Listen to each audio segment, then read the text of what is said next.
So I've got a really easy and fast quilt to show you. This is a very beginner-friendly quilt, and it's a quilt that you can easily make in one day.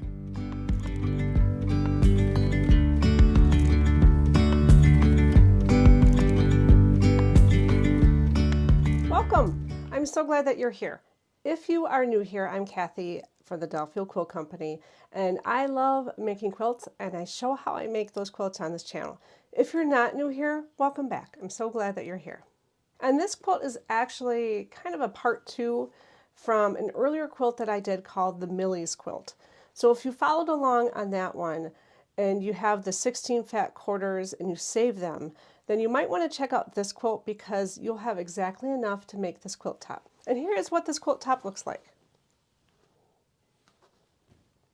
And pretty much for this quilt, we just use a really quick 2 at a time half square method that makes it go really quick. So the fabric requirements that you need for this quilt are just 6-inch squares, and you're going to need 4 from 16 different fabrics.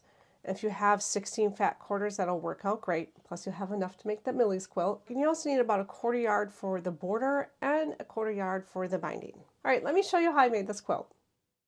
Okay, and the fabric I'm using today is from the collection Willow by Art Gallery Fabrics. It's just a really beautiful kind of whimsical collection.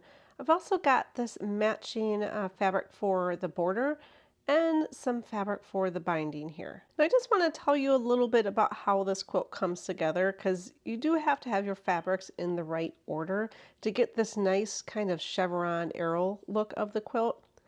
And I do have this quilt chart available for download on our website at delafieldquiltco.com.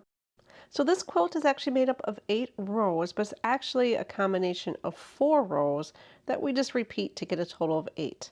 And you can see on this chart that row 1 is the same as row 8, row 2 is the same as row 7, 3 the same as 6, and 4 the same as 5. So essentially this quilt top is made up of half square triangles, and we are going to make these 2 at a time.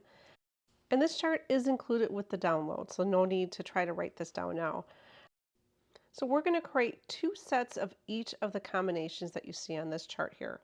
So for example, that first row is going to be an A and B. We're going to do 2 sets to create 2 half square triangles. And then we're going to do B and C together for 2 sets, C and D together, and finally A and D together for 2 sets each. And then we're just going to repeat that to get the rest of the rows. And to get started with the half square triangles, first I want to cut all of my squares so they are 6 inches in square.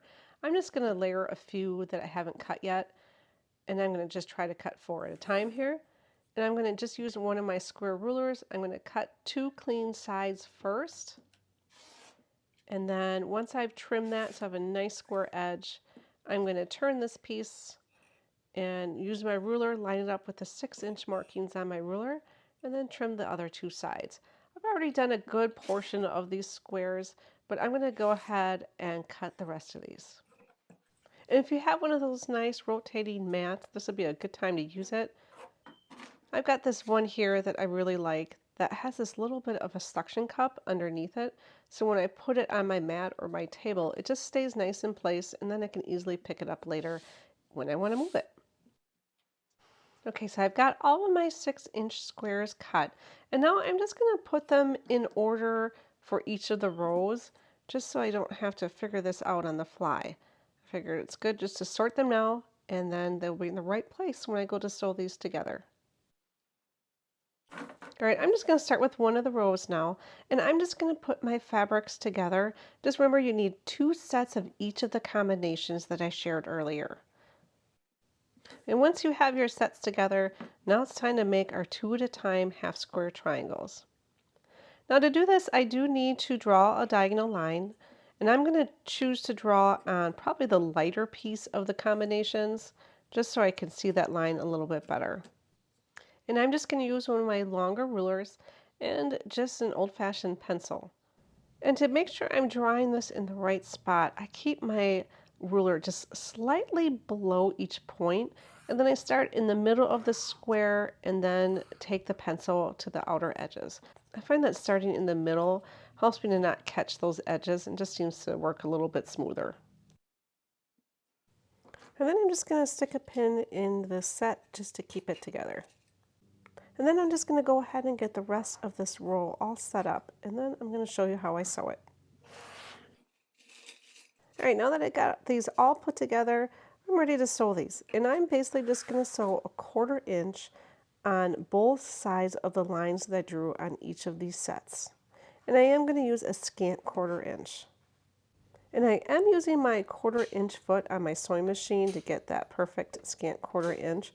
If you don't have a 1/4 inch foot, I would recommend drawing another set of lines a 1/4 inch from that center line, just so then you have something to sew on.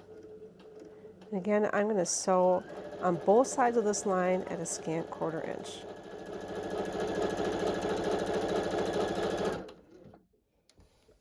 When I've got one side done, I'm just going to lift up the needle and my presser foot, and then I'm not even going to cut the strings. I'm just going to turn it, and then I'm going to sew a scant 1/4 inch along the other side of that line.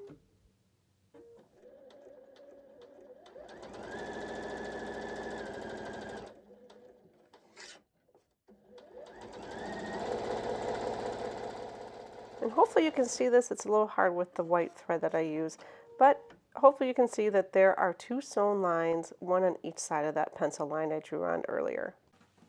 Okay, now that I've got all of these sewn for the first row, I am ready to cut these apart. And I'm just going to take my ruler again and my rotary cutter, and I'm going to cut right on that pencil line. And then I'll have 2 half square triangles.